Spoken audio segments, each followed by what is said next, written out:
Hey guys, tonight we're heading back in time to the swampy shores of a vast, forgotten lake in what is now modern-day Mexico. I want you to close your eyes and imagine the thick, humid air of the central Mexican plateau. It's not a gentle breeze. It's heavy, almost wet, like breathing in a warm mist. You're trudging through the muck, the reedy edges of Lake Texcoco rustling around your knees, and the soft, squishy earth gives way with every step. Above you, a sky so blue it seems to be drinking the light, and below, an endless expanse of shallow, murky water. You've been wandering for generations with your tribe, the Mexica, a nomadic, tenacious people, often pushed out and looked down upon by the more established city-states of the region. You're tired. Your feet ache. Your stomach rumbles with a hunger that's become a constant companion, and the sun beats down on your back with the kind of oppressive heat that makes you feel like you're slowly turning into jerky. You are a people without a home, a people living on the ragged edge of survival. Your whole existence is a cycle of packing up and moving on, forever searching for a place to put down roots, to build something more permanent than a temporary camp. You've been told a prophecy, a divine promise from your patron god, Huitzilopochtli, the god of sun and war. He promised a sign, an eagle perched on a nopal cactus, devouring a serpent. A simple enough sign, you'd think, but after so many years of searching, it has started to feel like a cruel joke. The other tribes, the ones with stone cities and sprawling fields, probably laugh at your little prophecy. Maybe they've even started to call you the people who believe in a sky snake circus. You probably won't survive this journey. It's a grueling, desperate gamble. So, before you get comfortable, take a moment to like the video and subscribe, but only if you genuinely enjoy what I do here. And while you're at it, let me know in the comments where you're listening from and what time it is for you. It's always wild to see how far these stories travel. Now, dim the lights, maybe turn on a fan for that soft background hum, and let's ease into tonight's journey together. That you're a young warrior, and your job is to scout ahead, your eyes constantly scanning the horizon for any hint of the promised sign. You've seen countless eagles, hundreds of cacti, and a truly impressive number of serpents, but never the right combination. Not until now. You're standing on the marshy shore, a place so unappealing that no one else has even bothered to claim it.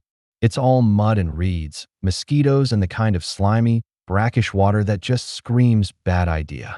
It's a place that most would pass by without a second thought. But then you see it. On a small, rocky islet, growing right out of a crevice, is a prickly pear cactus, a nopal. And perched on that nopal is a magnificent golden eagle, its talons gripping a writhing serpent. The serpent's scales shimmer in the sunlight, and the eagle's eyes are like two burning coals. You watch it happen, a moment of divine clarity. In the middle of a swampy nowhere, your heart pounds in your chest, a drumbeat of hope and disbelief. It's real. The prophecy is real. You run back to your tribe, yelling the news, your voice hoarse with excitement. The elders, tired and skeptical after so many false starts, slowly make their way to the spot. They see the sign, and a hush falls over the crowd. This is it. This is where Huitzilopochtli wants you to build your city. This is your new home. Historians still argue whether this was a literal event or a powerful founding myth. But for you and your people, it's the undeniable truth. This patch of muddy, undesirable lake is now sacred ground. The Mexica people, you included, begin to settle on the tiny islet. It's a terrible place to build a city. The ground is soft and unstable. The water is a mix of fresh and saline, and the space is incredibly limited. Other tribes probably watch from a distance, shaking their heads and muttering about how you won't last a season. And they'd have a point.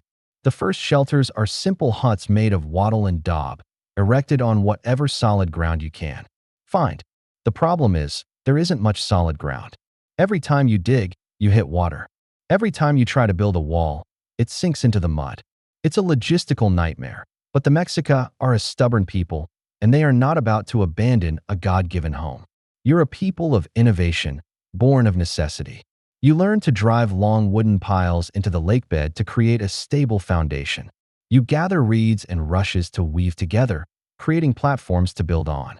You're essentially building a city on stilts in the middle of a bog, and it's a testament to your resilience. The city, which you name Tenochtitlan, is a small collection of wooden structures, a defiant little settlement against the vastness of the lake. The city-states on the mainland, with their stone temples and fertile fields, probably still view you as little more than a joke. Look at those crazy lake people. They'd say, they're living on a glorified lily pad. But you know something they don't. The prophecy is just the beginning. The bigger problem, even bigger than the swampy foundations, is food. The islet is small, and there's no land for farming. You're surrounded by water, but you can't eat water. You have to hunt and fish, but that's not sustainable for a growing population. You can trade with the mainland, but that makes you dependent on the very people who have pushed you around for centuries. That's not a long-term solution. You need a way to feed yourselves, a way to create farmland out of thin air, or rather, out of thin water. This is the challenge that will define your people. How do you farm when your entire world is a shallow lake? The answer, as it turns out, is in the mud beneath your feet. You look at the water, at the marshy reeds, and at the rich, black soil at the bottom of the lake, and you see not an obstacle, but an opportunity. It's a crazy idea, a fringe tidbit of engineering that no one else has tried on this scale. The other tribes are probably laughing at the thought of it. But for you, it's a stroke of genius. You're going to build gardens that float. You're going to turn a swamp into a breadbasket. And in the process, you're going to build one of the most incredible cities the world has ever seen. The first steps are slow, cautious, and experimental, but they are the first steps of a revolution in agriculture. You start by looking at the natural world around you, observing how the reeds and vegetation form dense mats. This gives you the basic blueprint for your floating gardens, which you will come to call Chinampas. It's a humble beginning, a desperate measure, but it's the seed of something truly monumental. The lake is your everything now. It's your home, your pantry, and your primary source of frustration. You and your tribe, the Mexica, have settled on this small, muddy islet, and the reality of your new home is sinking in, literally. The first attempts to plant crops on the shore are a complete failure. The water table is too high, the soil is too salty, and the constant threat of flooding washes away any seedlings before they have a chance to take root. You watch a row of young corn plants, a precious source of future food, slowly wilt and dissolve into the muck. It's a gut punch, a stark reminder of the monumental task ahead of you. You are surrounded by water, yet you're in danger of starving. But your people are nothing if not resourceful. You've been driven out and pushed around for so long that you've learned to adapt. You start to look at the lake not as an obstacle, but as a resource. The water, the mud, the reeds, they are the building blocks of your survival. The elders, those who remember the old ways and have an instinct for the land, begin to observe the natural world more closely. They notice how the dense mats of water hyacinth and other aquatic plants float on the surface, their roots intertwining to form a kind of natural raft. This observation sparks the first glimmer of a revolutionary idea. If nature can create floating platforms, why can't you? The birth of the Chinampa is not a single, eureka moment, but a slow, painstaking process of trial and error. You start small, with a group of your fellow villagers. Your first attempt is a bit clumsy. You gather reeds from the lake's edge, lashing them together with rope made from agave fibers. You create a simple, rectangular frame. It's a crude, leaky basket, really. You then try to fill it with mud dredged from the bottom of the lake. This is a messy, backbreaking job. The mud is heavy and wet, and it doesn't want to stay in your flimsy reed basket. It seeps out through the gaps, and the entire thing threatens to sink under its own weight.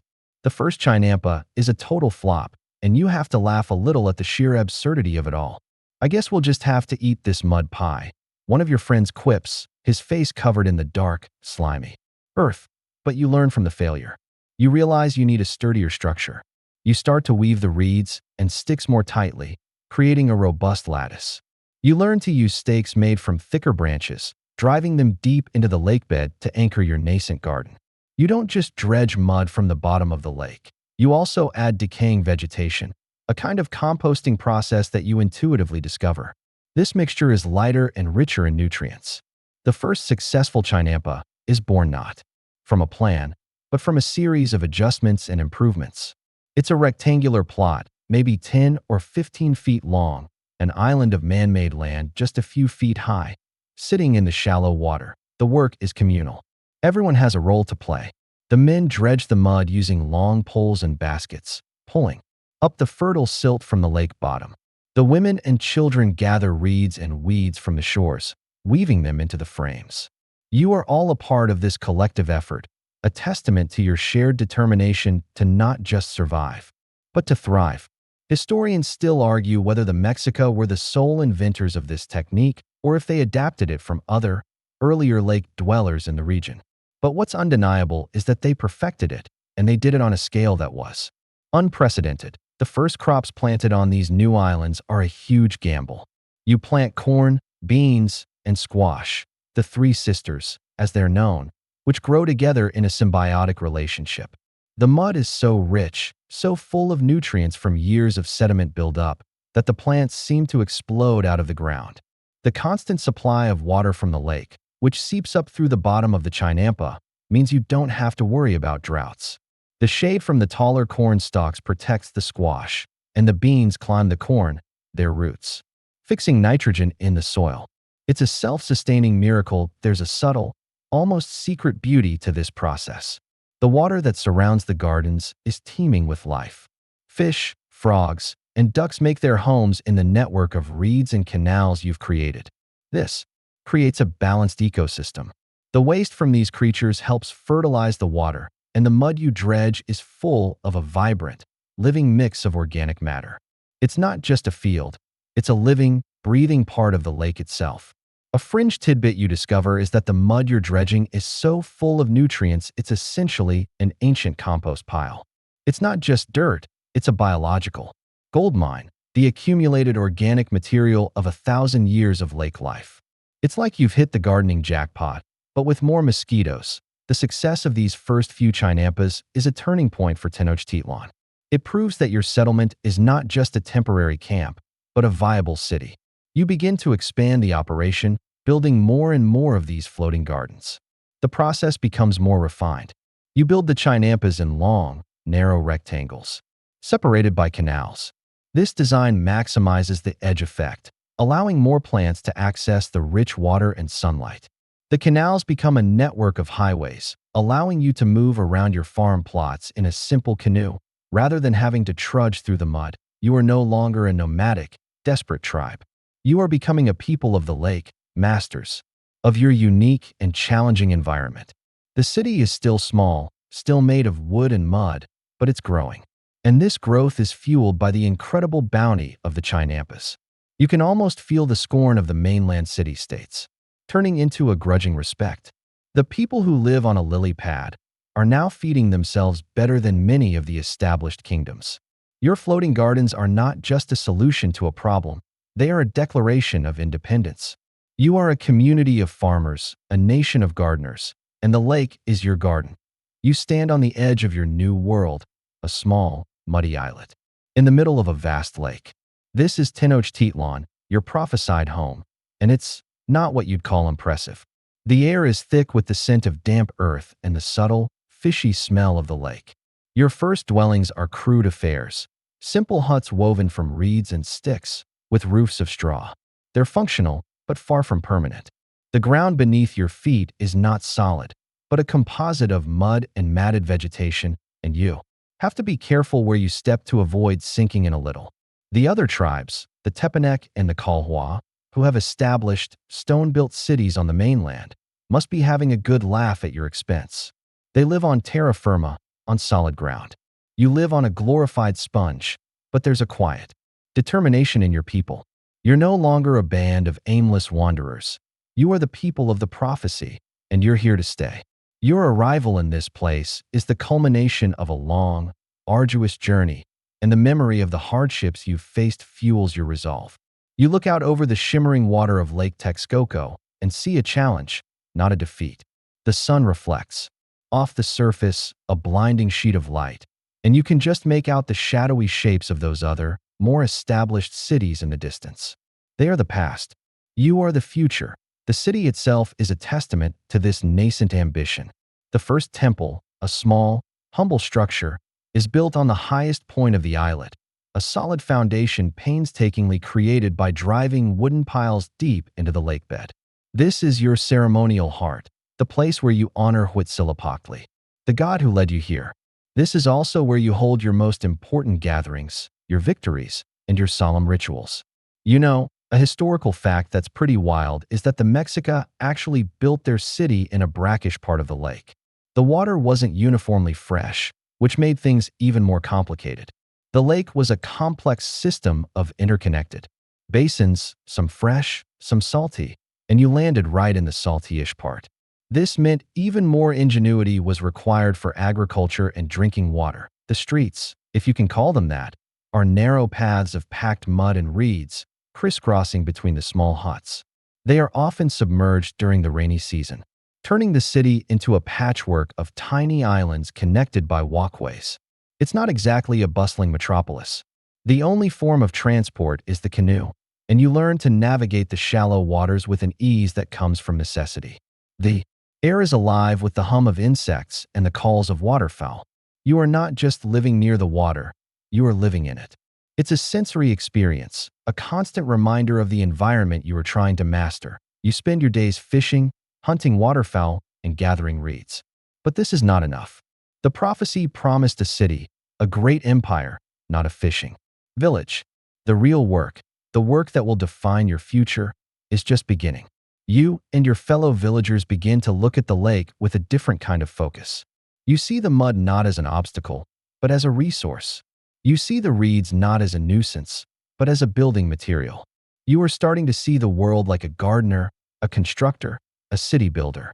Historians still argue whether the Mexica truly came from a place with no agricultural knowledge, or if they were carrying a seed of innovation that simply hadn't had the right conditions to grow yet. Either way, this environment forces you to invent something entirely new. The process of building your city is slow and deliberate. You don't have beasts of burden. Every log, every stone, every bit of mud is moved by human hands. You learn to work together in small, coordinated teams. A fringe tidbit that's kind of funny. A lot of the initial building and dredging work was probably done in a kind of human chain. Imagine a dozen of you, waist deep in the water, passing a basket of mud down the line, one person to the next, like a really slow, very wet assembly line. The work is physically demanding, but there's a camaraderie to it, a shared sense of purpose. You sing songs to pass the time, and the laughter and chatter echo across the water. Your city, Tenochtitlan, is still in its infancy, a fragile settlement clinging to a small patch of solid ground. But it's yours, and in the midst of this humble beginning, you can feel the first stirrings of something great. The mud, the water, the reeds, they are not your enemies. They are your allies. You are on the verge of a brilliant agricultural revolution, a way to turn this watery wasteland into a flourishing garden. You're about to build your future not on dry land, but on the water itself, and it's going to be glorious. The city, or what you laughably call a city, is still a muddy collection of huts and hopes. But things are changing. The memory of your failed first attempts at farming, the corn seedlings dissolving into the muck, is still fresh. It's a powerful reminder that you cannot rely on the whims of a watery landscape. You have to force the land to conform to your needs, not the other way around. You and your fellow villagers begin to put the lessons learned from those initial failures into practice. The first successful Chinampas, those small, experimental garden plots, are now a model for the future. You are no longer just building huts. You are building land itself. The process begins in earnest. You gather with a team of your friends and family on the shore of your little islet. You're knee-deep in the cool, murky water, and the mud at the bottom feels like soft velvet between your toes. The first step is to mark out the boundaries of your new garden. You drive long, sturdy poles made from cypress wood, a species that's rot-resistant and common in the area, into the lake bed. These poles are pounded in a neat rectangle, creating the skeleton of your floating island. The poles are about 15 to 20 feet apart, and they extend out into the shallow water. This is a very precise, very labor-intensive job. You and your partners take turns, one of you holding the pole steady while the other brings a heavy stone hammer down on its top, the thud echoing across the still water. Once the poles are in place, you begin to weave. You gather thick bundles of reeds, rushes, and other aquatic plants and start lacing them together between the poles. It's a giant, living basket. You work from the bottom up, creating a dense, interlocking mat that will act as a container for your soil. The water is your constant companion, sometimes splashing into your face, sometimes feeling cool against your skin. You learn to recognize the subtle nuances of the water, how the current shifts, where the mud is thickest and where the reeds are strongest. Historians still argue whether the Aztecs' understanding of hydroengineering was learned from other Mesoamerican cultures or was a unique invention, but what is clear is their mastery of this challenging environment. With the frame in place, the real work begins: dredging. You use a long pole with a basket attached to the end to scoop up the rich, black sediment from the bottom of the lake. It's a heavy, sludgy mix of mud, decaying leaves, and the ancient droppings of fish and waterfowl. This is the secret ingredient. This mud is incredibly fertile, a natural compost that has been accumulating for centuries. You and your team form a human chain, passing baskets of this nutrient-rich muck from the lake bed to the newly constructed Chinampa frame. It's a messy, smelly job. The mud is thick and clingy, and it gets everywhere. But with every scoop, you're building land. You're turning water into earth, a magical, almost spiritual transformation. A quirky tidbit: the mud from the bottom of Lake Texcoco was so rich that it was essentially a complete fertilizer, packed with nitrogen and phosphorus, everything a growing plant could ever need. You didn't just have dirt, you had super dirt. You continue this process, layering the mud and plant matter. The frame of woven reeds and the sturdy cypress poles hold the soil in place. You build the Chinampa up a few feet above the waterline, so the roots of your crops won't be constantly waterlogged. The narrow canals between the Chinampas are not just for transport. They are an integral part of the system. They provide a constant source of water for irrigation, and the water seeps up through the bottom of the Chinampa through capillary action. It's a self-watering garden, a low-tech marvel of engineering. You don't have to lug heavy water pots or worry about a sudden dry spell. The lake does the work for you. As you work, you can see other villagers doing the same.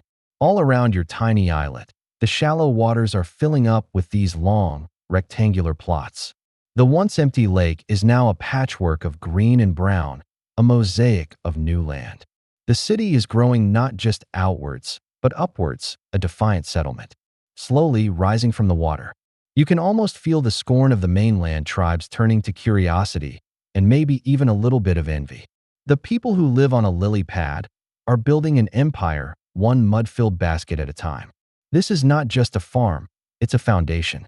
And it's a promise to the future, a promise that you will not just survive, but flourish. That you've been at this for a while now, and the backbreaking work of building the Chinampas is becoming a routine. What started as an experimental, slightly ridiculous project is now the very heart of your survival. The techniques, once clumsy and improvised, have become refined. You and your fellow Chinamperos, the gardeners of the lake, are no longer just dredging mud. You are mastering a complex system of hydraulic and agricultural engineering. It's a dance with the water, a constant negotiation with the lake itself. The tools of your trade are simple but effective. You still use long poles to mark out the plots, but now you're more precise, more efficient. The baskets for dredging are no longer just woven reeds. They're stronger, reinforced with thicker branches, allowing you to haul up heavier loads of that rich, black mud. You've learned that the best mud is in the deepest parts of the shallow water, where it's been undisturbed and has had centuries to decompose. There's a certain knack to it, a subtle flick of the wrist to fill the basket just right before hauling it to the surface. It's a job that requires not just strength, but a touch of finesse. The construction of the Chinampas has also evolved. You no longer just create a simple frame. You've started to reinforce the edges with a different kind of plant, the ahujote tree, a type of willow. You plant these trees along the borders of your Chinampa. Their roots grow down, deep into the lake bed, and their intertwined root systems create a natural, living wall that stabilizes the entire structure. These roots are like rebar for your garden, a hidden network of strength holding everything together. A fringe tidbit you discover is that these trees are incredibly fast-growing, so they not only secure the Chinampa, but also provide shade and a source of firewood. It's a beautifully simple, multi-purpose solution. A historical fact that is still pretty neat is that the Aztecs also had to build a huge dike system to protect their city from the salty parts of the lake and control the water levels. The Chinampas were a part of a much larger, citywide water management system. The mud itself is a miracle. You've learned how to read it, to know which mud is the most fertile, which has the perfect texture. The black, organic rich soil you dredge from the lake bottom is not just dirt, it's a living ecosystem of microorganisms and nutrients. You've also learned to layer the Chinampa carefully. You start with a base of reeds and lake vegetation, then add a layer of that rich mud, then another layer of plant matter, and so on. It's like building a layered cake, a very, very earthy cake. This layering helps with drainage and aeration, keeping the soil healthy and preventing it from becoming a waterlogged mess. The canals you've created between the Chinampas are now essential. They're not just for transport, they are the arteries of your agricultural system. The constant, slow flow of water through these canals brings fresh nutrients and keeps the water from stagnating. You use simple wooden paddles to push your small canoes, loaded with baskets of mud or harvested crops, up and down these channels. It's a quiet, rhythmic life, punctuated by the dip of the paddle and the call of the birds. You can feel the city growing. The first few Chinampas were an experiment, a desperate gamble. Now they are a testament to your people's ingenuity. The plots are growing larger, more sophisticated. They are no longer isolated patches of land, but are now interconnected. A vast network of floating gardens that are slowly but surely transforming the swampy landscape into a green, fertile breadbasket. You are no longer living on a few scattered huts. You are living in the middle of a massive farm. The city and its gardens are becoming one, an inseparable whole. As you paddle your canoe through the narrow canals, you look around at the work you and your people have accomplished. The mainland city-states, the ones who once mocked you, are now sending envoys to observe your methods. They are seeing that your lily pad is becoming an economic powerhouse. They see the bounty of your harvest, the endless supply of corn, beans, and squash that is feeding a rapidly growing population. This is not just farming. It's an act of defiance, a declaration that you will not just survive, but that you will one day dominate. You are building not just gardens, but a foundation for an empire. Historians still argue whether the Aztecs' rapid rise was due more to their military might or their agricultural innovation. But you know in your heart that the Chinampas were the secret weapon. You can't conquer an empire if you can't feed your army, right? It's a simple and rather smelly truth. The small, muddy islet is a distant memory now. The city of Tenochtitlan has grown, expanding like a green web across the shallow waters of the lake. What started as a few experimental plots is now a vast, interconnected network of Chinampas, a sprawling, floating garden that feeds your people and fuels their ambition. The first simple huts of mud and reeds are being replaced by more permanent structures of stone and adobe, built on solid ground painstakingly created by a constant process of dredging and piling. You are no longer just surviving on a swamp. You are building a city-state, a nascent empire, right out of the water. The scale of the operation is immense. The lake is no longer a blank expanse of water. It's a living map of long, rectangular plots, separated by a grid of narrow canals. You can paddle your canoe for miles and be surrounded by nothing but lush, fertile gardens. The air, once thick with the smell of swamp, is now fragrant with the scent of blooming squash, the earthy aroma of rich soil, and the sweet perfume of ripening fruit.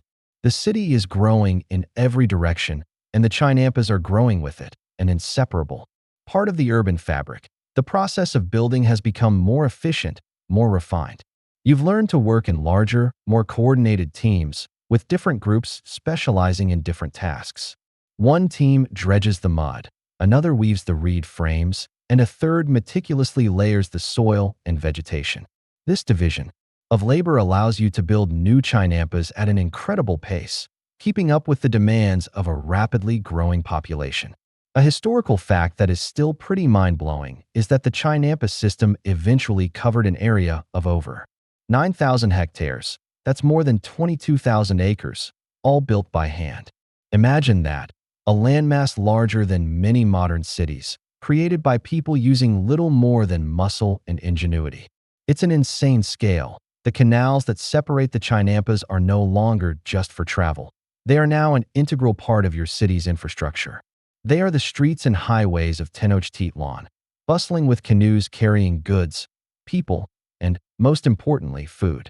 You see traders paddling their canoes laden with fresh corn, bright red chiles, and plump tomatoes, heading to the city's central market.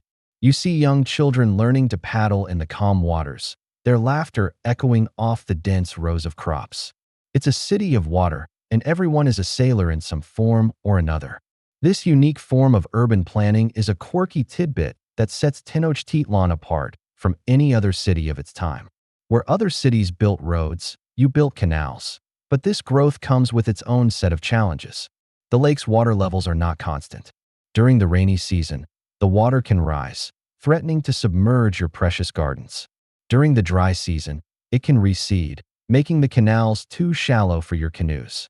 To combat this, you and your people, under the direction of your leaders, are building a massive stone and earth dike, the Nezahualcóyotl dike, to separate the freshwater part of the lake where your Chinampas are from the saltwater part. This is a monumental feat of engineering, a massive wall built right out of the lake. Historians still argue whether the primary purpose of the dike was for flood control or for creating a larger freshwater reservoir. But in your daily life, you know it's a game changer. It protects your gardens and ensures a stable water supply. You are now a part of a well-oiled machine. Your daily work on the Chinampa is more than just farming. It's a vital part of a grander design, a testament to your people's ability to turn a prophecy into a reality. The city of Tenochtitlan is becoming a beautiful and powerful place, a true jewel of the central Mexican plateau. It's a city that should not exist, a place built against all odds. And you are one of the people who built it, one basket of mud at a time. You can see the great stone pyramids rising in the distance, a symbol of your power and ambition, all built on the fertile foundation of your Chinampas. You're a farmer, yes, but you're also an empire builder. Your day starts with the sun, a warm, golden orb rising over the jagged peaks of the surrounding mountains and casting a brilliant light across the tranquil surface of Lake Texcoco. You're a Chinamparo, a gardener of the lake, and your life is a rhythmic dance with the water and the rich soil you've helped create. You wake up in your small, adobe home, now a permanent structure built on a foundation that you and your neighbors painstakingly laid down. The air is cool and damp, and a soft mist still hangs low over the canals. The city is just beginning to stir, but your work has already been calling you for an hour. You grab a light breakfast of tortillas and beans, and then you head out the door. Your garden, your Chinampa, is just a short walk away. You step into your simple wooden canoe, a chalupa, and with a familiar push of your paddle, you glide silently into the network of canals. The water is your road, and your canoe is your car. You pass other Chinamparos on their way to their plots, and you exchange quiet greetings. The only sounds are the gentle dip of paddles and the chattering of waterfowl.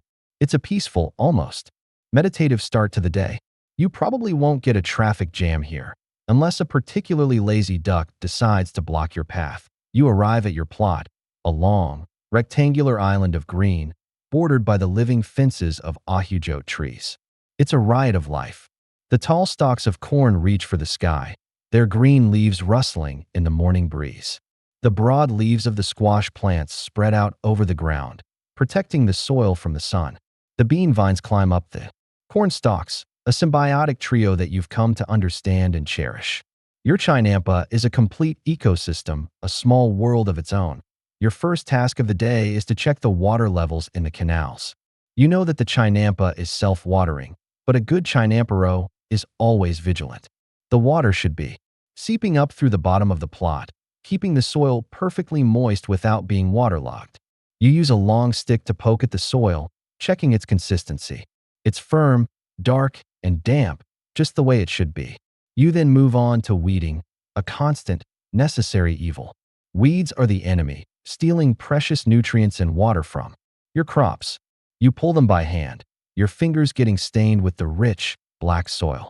It's a tedious job, but it's part of the rhythm. Then comes the most important task, planting and tending to your crops. You have a constant cycle of planting and harvesting on your Chinampa. While one section is ready for harvest, another is being prepared for new seeds. This staggered planting, a key historical fact of Chinampa agriculture, allows you to have multiple harvests a year, ensuring a steady, reliable food supply. You're never without fresh produce. Today, you are harvesting some ripe tomatoes. Their red skins gleaming in the sun. You gently pluck them from the vine and place them in a woven basket. A quirky tidbit: the Aztecs had over 20 different types of tomatoes, ranging in color from red to green to yellow, and in size from tiny cherry tomatoes to large, plump ones. You've got your own little tomato rainbow going on. As the day wears on, the sun gets hotter. You might take a break to sit under the shade of an ahujote tree, enjoying the cool breeze from the lake.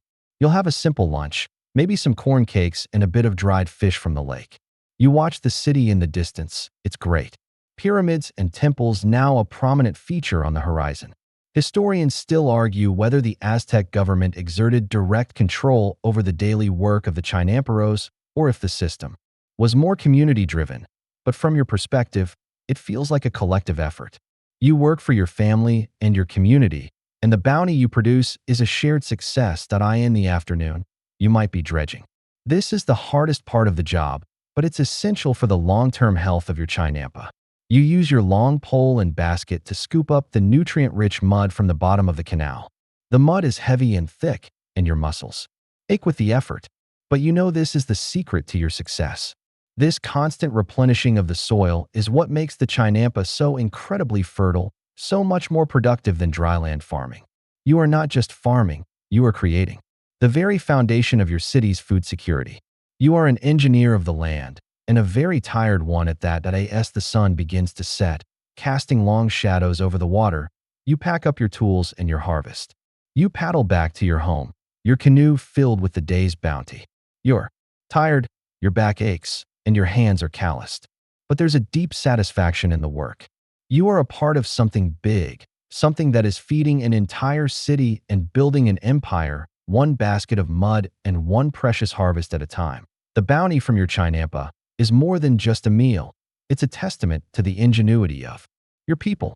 Your diet, and that of everyone in Tenochtitlan, is directly tied to the success of this unique agricultural system.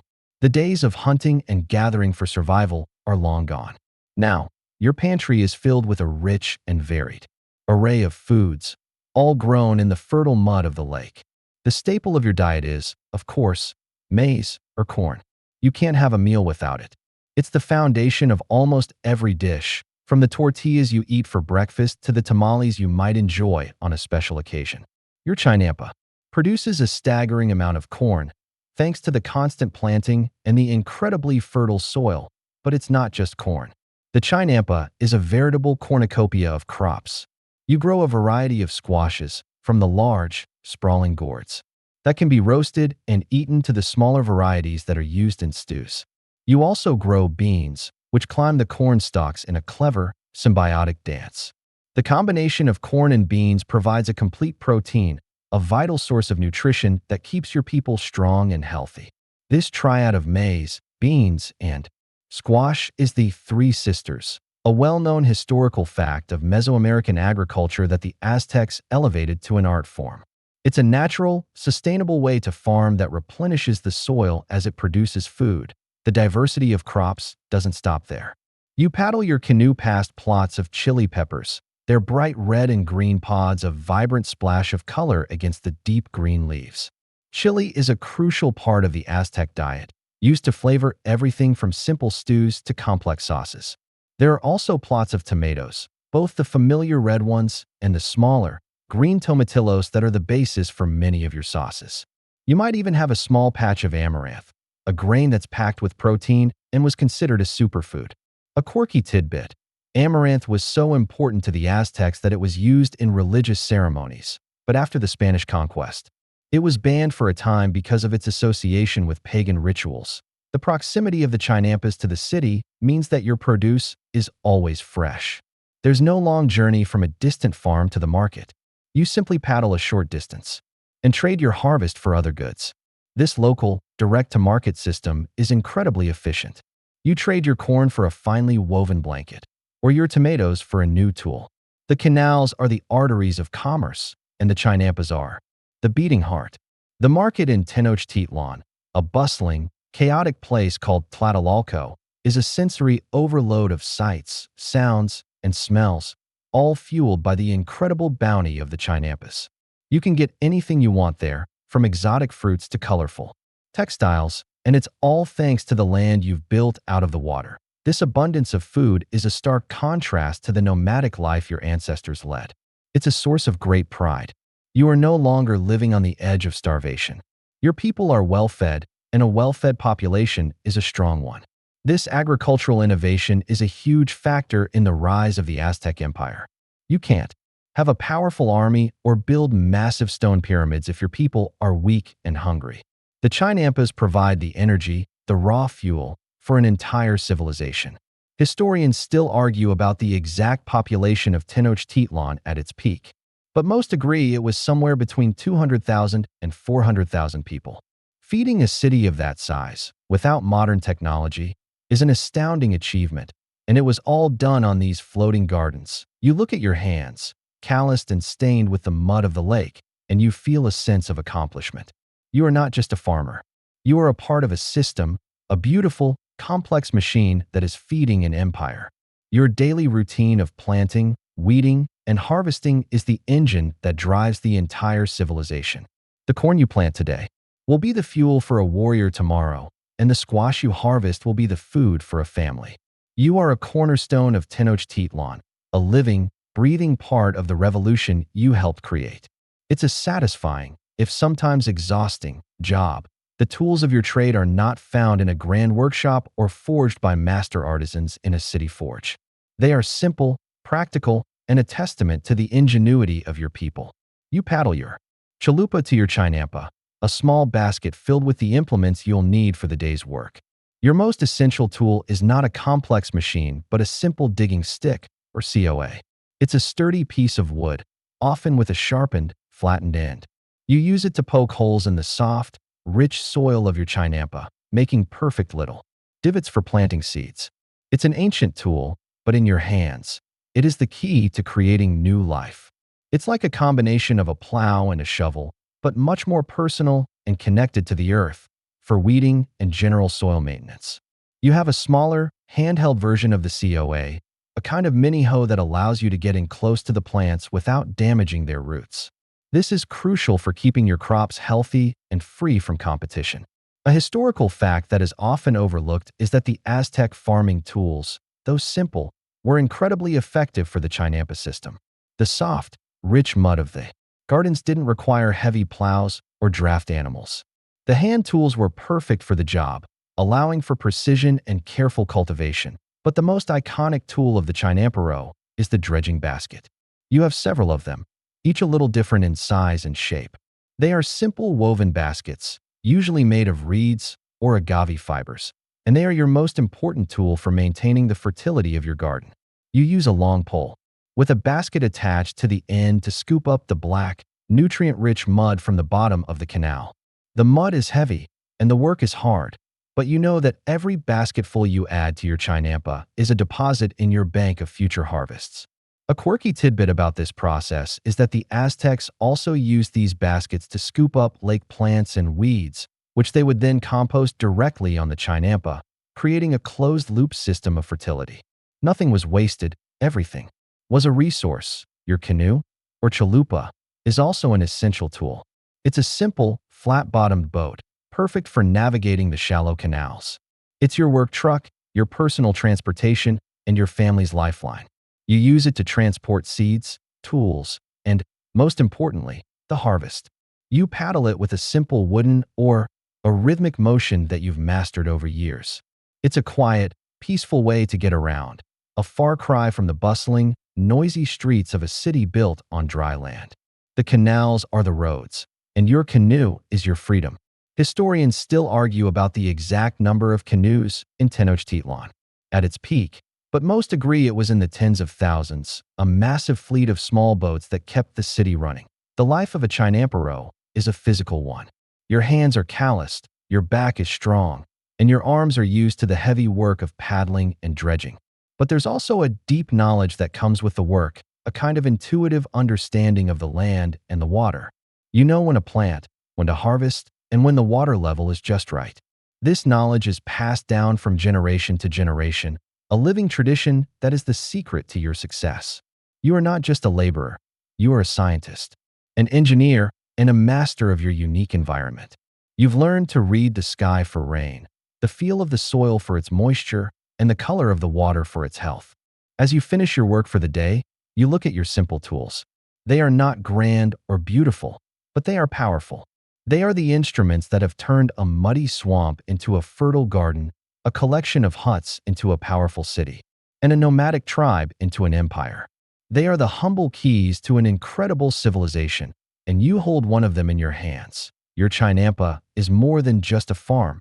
It's the very soul of your community. The long, rectangular plots, connected by a network of canals, are not owned by a distant emperor or a powerful lord. They are the property of your family, passed down from your father and one day to your son. This creates a powerful sense of ownership and responsibility. The success of your Chinampa is the success of your family and the success of every family's. Chinampa is the success of the entire city. It's a beautifully simple, decentralized system that makes everyone a stakeholder in the prosperity of Tenochtitlan. The work is communal, a constant reminder that you are not alone. When a new family needs to build a Chinampa, the whole community pitches in. You help your neighbor dredge mud, and he helps you harvest corn. It's a system of shared labor, or tikio, that binds the community together. You might spend a day helping to repair a canal bank, and the next day your neighbor might help you plant seeds. It's a give and take, a social contract written in mud and sweat. There's a certain kind of satisfaction in looking at a new Chinampa, knowing that you had a hand in building it, that you helped a new family establish their home and their livelihood. The social structure of the Chinamperos is unique. You are not a warrior or a priest, but you are a respected member of society. Your work, though physically demanding, is seen as vital and honorable. You are the producers, the people who feed the city, and without you, the warriors couldn't fight and the priests couldn't pray. Your role is clearly defined and deeply valued. A historical fact that is pretty fascinating is that Aztec society was highly stratified, with a warrior priest elite, but the Chinamperos and other commoners, or Mesoamerica, had a surprising amount of social mobility and land rights. Especially compared to other contemporary empires, your life is also intertwined with the city's spiritual and cultural calendar. The success of your crops is not just a matter of good farming. It's a matter of divine favor. You participate in rituals and ceremonies to honor the gods of agriculture and rain, offering prayers and small sacrifices for a bountiful harvest. You might offer a small piece of your first harvest to the goddess of maize, Chicamcotl, as a sign of gratitude. These rituals are a public, community-wide affair, bringing everyone together to celebrate the land and its bounty. A quirky tidbit: the Aztecs had a god for almost every aspect of agriculture, from the god of fertilizers to the god of maguey plants. It's a testament to how central farming was to their worldview. The canals that run through the Chinampas are not just for work. They are also places of recreation and social life. You might see children swimming and playing in the shallows, or families paddling their canoes on a leisurely trip. The canals are where you gossip with your neighbors, share stories, and simply enjoy the cool water on a hot day. The Chinampas and the canals create a kind of peaceful, watery neighborhood, a stark contrast to the bustling, sometimes chaotic city center. You are a part of a community that is deeply connected to its environment. Your life is a reflection of the lake, the seasons, and the cycles of growth and harvest. Historians still argue whether this unique agricultural system fostered a more egalitarian society among the commoners, but from your perspective, it feels like a system built on cooperation and mutual respect. You are a cornerstone of a great civilization, and you hold that truth, like the rich mud of your Chinampa, in your very bones. You are a farmer, but you are also a citizen, a family member, and a vital part of a grand, collective endeavor. The city of Tenochtitlan has undergone a stunning transformation. What began as a muddy islet, a desperate home for a nomadic people, is now a thriving metropolis. And at its heart, its literal and metaphorical heart, are the Chinampas. They are no longer just a collection of gardens on the outskirts. They are the very fabric of the city, a green and fertile heartland that pulsates with life. The city is a mosaic of stone pyramids, bustling markets, and adobe homes, all surrounded and interconnected by a vast, watery garden. The Chinampas have become the engine of this city's incredible growth, a testament to what is possible when ingenuity meets necessity. The view from a temple pyramid, looking out over the city, is nothing short of breathtaking. You see a sea of green, a patchwork quilt of long, rectangular plots stretching as far as the eye can see. The deep green of the corn and the vibrant colors of the squash and chili peppers create a visual spectacle. A historical fact, that is, often cited, is the sheer beauty of the city, and the Chinampas were a huge part of that. The Spanish conquistador Bernal Diaz del Castillo, upon seeing Tenochtitlan for the first time, wrote of being amazed at the sight of so many cities and villages built on the water and other great towns on dry land. The Chinampas were a key part of this magnificent vista, a man-made paradise in the middle of a lake. The economic importance of the Chinampas cannot be overstated. They are the source of Tenochtitlan's incredible wealth and power. The constant, year-round harvests mean a surplus of food, which in turn fuels a powerful economy. The goods from your Chinampa, and from thousands of others, are sold and traded in the massive market of Tlatelolco, a market so large it was said to rival the great markets of Europe. You can see canoes filled with produce gliding down the main canals, heading towards the city center, a constant flow of life-giving sustenance. This economic engine allows the city to support a large population of artisans, warriors, priests, and artists, all of whom contribute to the vibrant cultural life of the city. But the Chinampas are more than just an economic tool. They are a spiritual and cultural touchstone. The act of growing food from the lake is seen as a collaboration with the gods, a divine act of creation. The cycle of planting and harvesting is a reflection of the cycles of life and death, and the fertility of the gardens is a symbol of the fertility of the people. Your life as a Chinamparo is intertwined with this spiritual worldview. You understand, on a deep, visceral level, the importance of the land, the water, and the sun. It's a very grounded, very earthy religion. A quirky tidbit: the Aztecs believed the goddess of water, Calcayatlicu, was the sister of the rain god, Tlaloc, and that her benevolence was essential for the Chinampas to thrive. You'd always give a little extra praise to her, just in case. The entire city is built around this central idea. The main temple complex, the Templo Mayor, is built on the highest point of the original islet, and its twin pyramids are dedicated to Huitzilopochtli, the god of war and the sun, and Tlaloc, the god of rain and agriculture. The pairing of these two gods at the heart of the city is no accident. It is a powerful symbol of the two pillars of Aztec civilization: military might and agricultural prosperity. One feeds the warriors, the other blesses the land, and both are necessary for the empire to flourish. Historians still argue about which of these two gods was more important to the Aztecs, but from your perspective, they were two sides of the same sacred coin. You stand on the edge of your Chinampa, looking out over the city. The sun is setting, painting the sky in a riot of orange and pink. The Great Pyramids stand silhouetted against the vibrant colors, a man-made mountain range in the middle of a lake. This city, this incredible, beautiful, and powerful city, was built on mud, sweat, and a belief in a prophecy. And you, a humble farmer, are a part of it. You are a living, breathing component of the city's green heart, and your work ensures that this great civilization will continue to beat. The city of Tenochtitlan is a masterpiece of hydraulic engineering, and you, the Chinamparo, are an unwitting part of its grand design.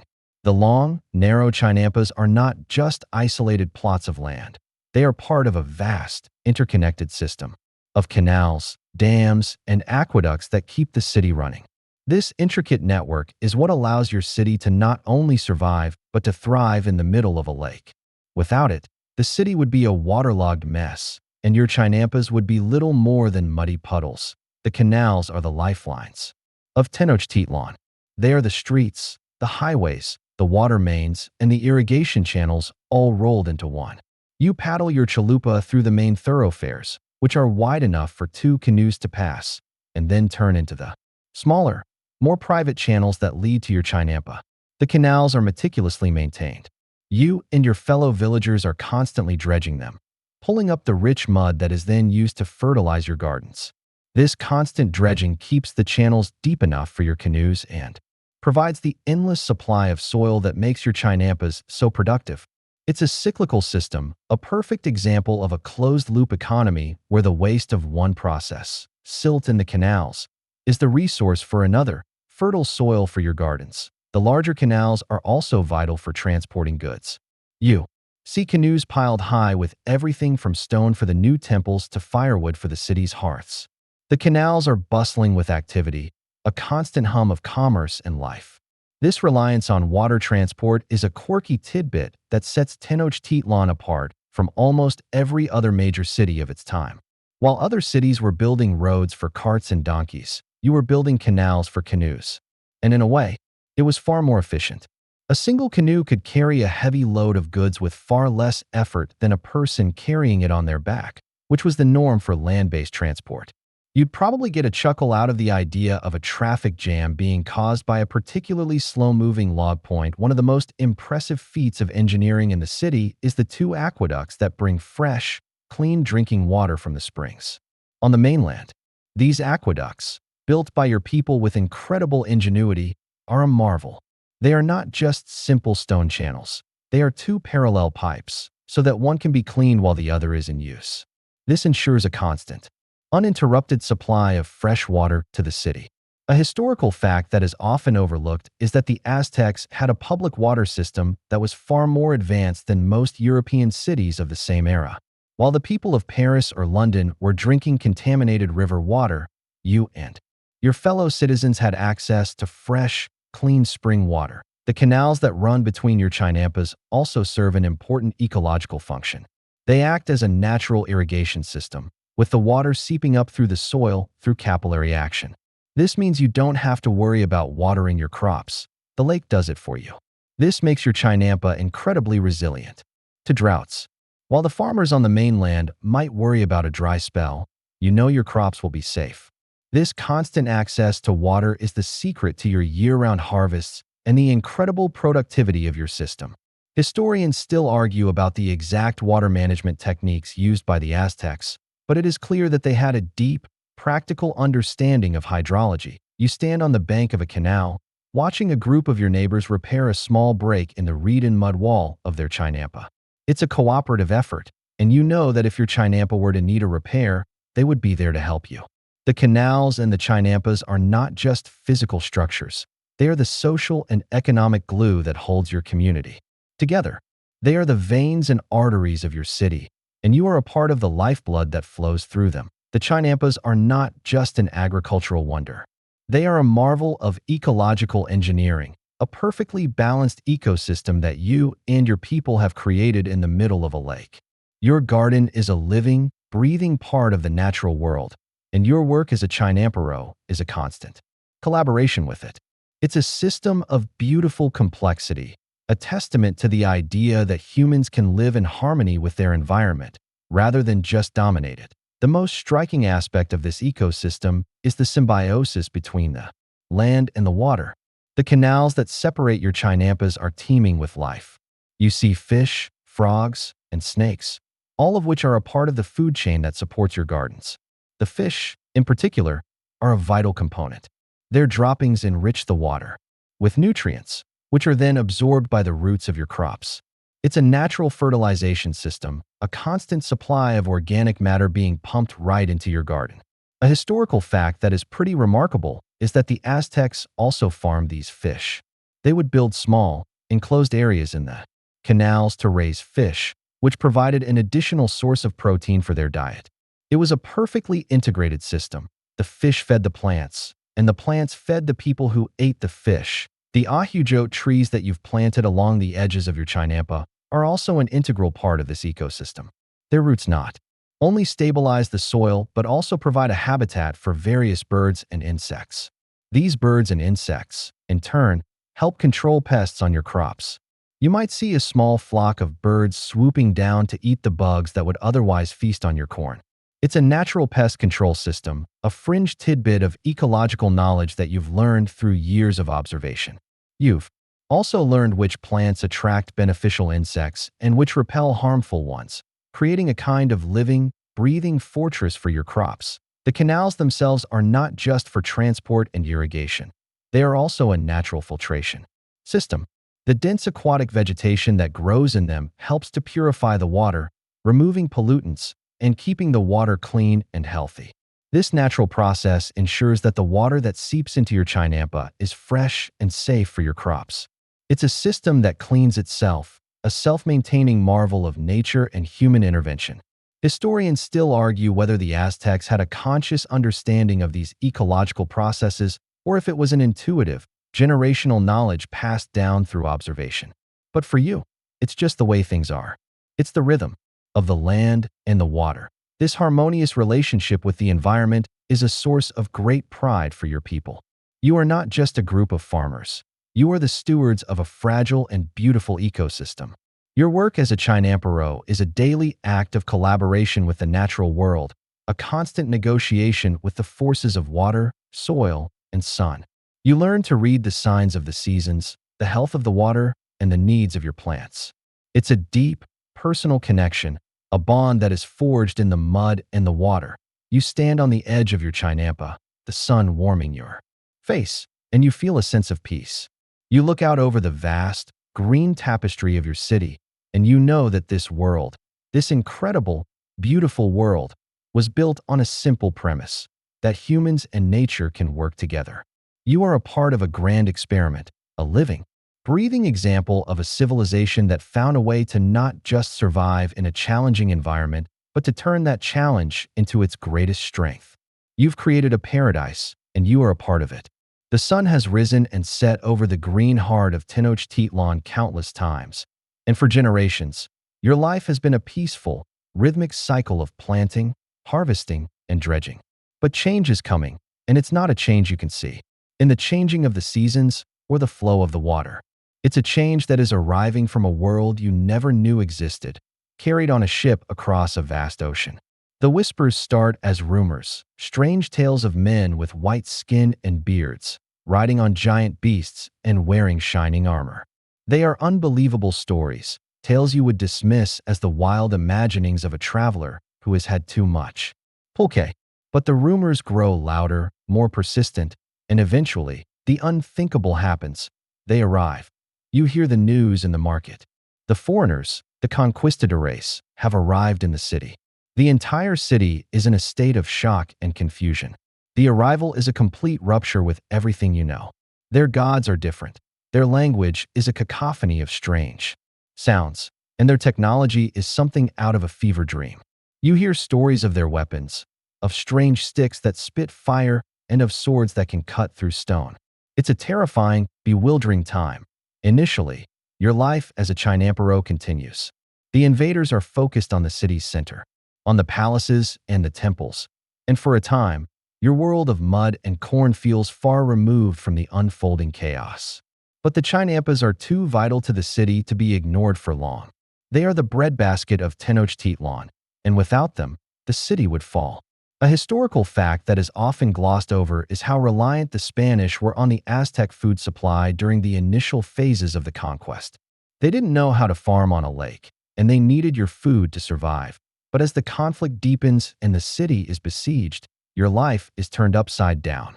The canals, once bustling with trade and life, are now battlefields. The quiet hum of commerce is replaced by the roar of cannon fire and the clang of steel swords. You watch as your beautiful city is slowly torn apart. The aqueducts that brought fresh water are cut, the temples are burned, and the markets, once a source of life, are now a symbol of loss. The peace of your world is shattered. The Chinampas, once a source of pride, become a liability. The Spanish, seeing them as a logistical problem, begin to destroy them, filling in the canals to make way for horses and land-based travel. It's a shocking, brutal act of destruction. The ecosystem you and your people so carefully built is being undone in a matter of months. The trees are cut down, the reed frames are torn up, and the rich, fertile mud is buried under rubble and stone. You see your life's work, the legacy of your ancestors, being erased before your very eyes. It's a gut-wrenching sight, a feeling of helplessness that you've never experienced before. A quirky tidbit: the Spanish even used some of the dredged mud and debris to fill in canals, turning the city into something more like a European city. But in doing so, they destroyed the very system that made the city viable. Historians still argue about the extent of the destruction of the Chinampas during the siege of Tenochtitlan. Was it a deliberate act of cultural eradication, or was it a practical necessity for a military campaign? From your perspective, it doesn't matter. The result is the same. The world you knew is being destroyed, and with it, a part of you is being destroyed as well. You are a farmer, but the land you farmed is being turned into a grave. The rhythm of your life is gone, replaced by a chaos you don't understand and a future you cannot see. The beautiful green heart of your city is being torn out, one canal at a time. The sound of the water, once a source of peace, is now a sad murmur, a ghost of what once was. The smoke has cleared, the fighting is over, and Tenochtitlan is no more. In its place, a new city rises from the rubble and the filled-in canals: Mexico City. The Spanish have won, and the world you knew is gone forever. Your life, and the lives of all of your people, is irrevocably changed. The great, beautiful, watery city is now a memory, a ghost that lives beneath the streets and buildings of the new city. The canals, once the arteries of commerce and life, are now buried, and the vast network of Chinampas that once fed a great empire is reduced to a few scattered plots on the outskirts. The Chinampas, however, are not entirely gone. In the southern parts of the old lake bed, in places like Xochimilco, a few remnants of the old system survive. Here, the water is still shallow, the mud is still fertile, and a few of your descendants continue the ancient tradition. They still paddle chalupas through the narrow canals, still plant corn, beans, and squash, and still dredge the rich mud to replenish their plots. But it's a shadow of its former self, a small, fragile echo of the world that once was. The once vast network is now a tourist attraction, a place where people ride colorful boats and listen to music, largely unaware of the incredible history and ingenuity that went into its creation. The legacy of the Chinampas is still debated. Historians still argue about whether the Aztecs' knowledge was unique or borrowed, but what is clear is that the Chinampa system was one of the most efficient and sustainable agricultural systems ever devised. It produced a massive amount of food, year-round, for a huge population, without the use of plows or draft animals. It was a perfectly integrated, low-tech, and incredibly effective solution to the problem of feeding a city in a swamp.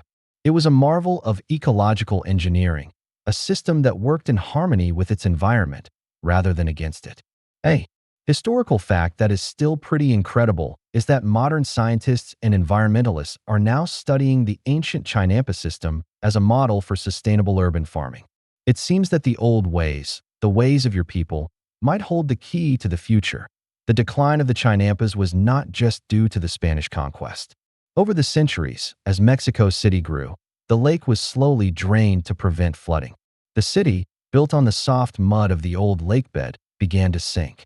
The water table dropped, and the rich, fertile mud of the Chinampas began to dry out. The system, which relied on the constant presence of water, slowly withered and died. It's a sad end for such a beautiful and ingenious system. A quirky tidbit: to this day, some of the buildings in Mexico City are sinking at a rate of several inches per year, a constant, physical reminder that the city was built on a watery grave. You stand on what was once the edge of your Chinampa, now a crowded street. The air is filled with the roar of carts and the chatter of a language you don't understand. The smell of asphalt and exhaust replaces the scent of mud and corn. The lake, your home and your life, is gone. But in your heart, you remember the feel of the cool, rich mud between your fingers, the satisfying thud of the dredging basket hitting the bottom of the canal, and the quiet rhythm of your paddle gliding through the water. You remember the taste of the fresh corn, the vibrant color of the chiles, and the camaraderie of working with your neighbors to build a new world. The Chinampas are a testament to the resilience of the human spirit, a reminder that even in the most challenging environments, A people with enough ingenuity and determination can create something beautiful and lasting. Your people, the Mexica, did not just survive in a swamp. They built a garden in a lake, and in doing so, they built a civilization. It's a legacy that will never be forgotten. The sun is setting now, and the vibrant colors of the old world are fading into the gentle grays of the night. The sounds of the city are beginning to soften, to blend into a low, distant hum. You close your eyes, and in the quiet of your mind, you can still see the long, green plots of the Chinampas, can still feel the soft rocking of your chalupa, and can still hear the gentle lapping of the water against the shore. The old world is gone, but its memory lives on, a sweet and gentle whisper in the night. Now, dim the lights, and let the gentle sounds of the night wash over you. The city is sleeping now, and in its quiet, you can almost hear the ghosts of the past, the soft dip of a paddle, the rustle of corn leaves, the laughter of a people who once built a garden in a lake. It's time to rest,